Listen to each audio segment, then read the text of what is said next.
জনগণের চাহিদার কথা বিবেচনা করে মেয়াদহীন ইন্টারনেট প্যাকেজ চালু করতে সব মোবাইল অপারেটর কোম্পানির প্রতি আহ্বান জানিয়েছেন ডাক, টেলিযোগাযোগ ও তথ্য প্রযুক্তি মন্ত্রণালয় এবং তথ্য ও সম্প্রচার মন্ত্রণালয়ের উপদেষ্টা নাহিদ ইসলাম। ভেওন লিমিটেডের প্রধান নির্বাহী কর্মকর্তা কান্টারজিওগ্লু এর নেতৃত্বে বাংলালিংকের একটি প্রতিনিধি দলের সঙ্গে সাক্ষাৎকালে এ আহ্বান জানান নাহিদ। এ সময় তিনি বলেন, তরুণ প্রজন্মের চাহিদার প্রেক্ষিতে ইন্টারনেটের মূল্য কমানোর পাশাপাশি সকল মোবাইল অপারেটরদের মেয়াদহীন ইন্টারনেট প্যাকেজ চালুর চেষ্টা করতে হবে।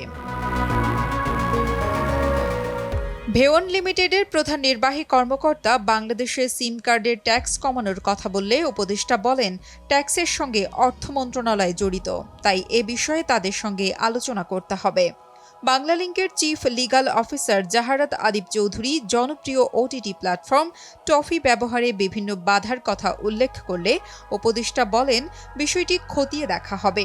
এ সময় বাংলাদেশে বিনিয়োগের আগ্রহ প্রকাশ করেন ভেওন লিমিটেডের প্রধান নির্বাহী কর্মকর্তা। এক জরিপে দেখা গেছে, মোবাইল ফোনের ইন্টারনেটের ৩ ও ১৫ দিনের প্যাকেজ বন্ধের পর কমেছে মোবাইল ফোনের ইন্টারনেটের গ্রাহক। গত ৫ মাসে গ্রাহক কমেছে প্রায় ৩৫ লাখ। যারা ছোট ছোট ইন্টারনেট প্যাকেজ ব্যবহার করতেন তারা এখন ইন্টারনেট ব্যবহার বন্ধ করে দিয়েছেন। অপারেটররাও প্যাকেজের দাম বাড়িয়েছে। গত বছরের অক্টোবরে ইন্টারনেট প্যাকেজের নতুন সিদ্ধান্ত আসার পর গ্রাহকদের খরচ বেড়েছে প্রায় দ্বিগুণ। ৭ দিনের একটি প্যাকেজ কিনতেও ২০০ টাকা খরচ করতে হচ্ছে গ্রাহকদের। বিটিআরসির এই সিদ্ধান্তে চরম বিরক্ত গ্রাহকরা। এর সঙ্গে ঠিকমতো নেটওয়ার্ক না পাওয়ার অভিযোগ তো আছেই, পাশাপাশি অব্যবহৃত ইন্টারনেটের ক্ষেত্রেও আসেনি কোনো সমাধান।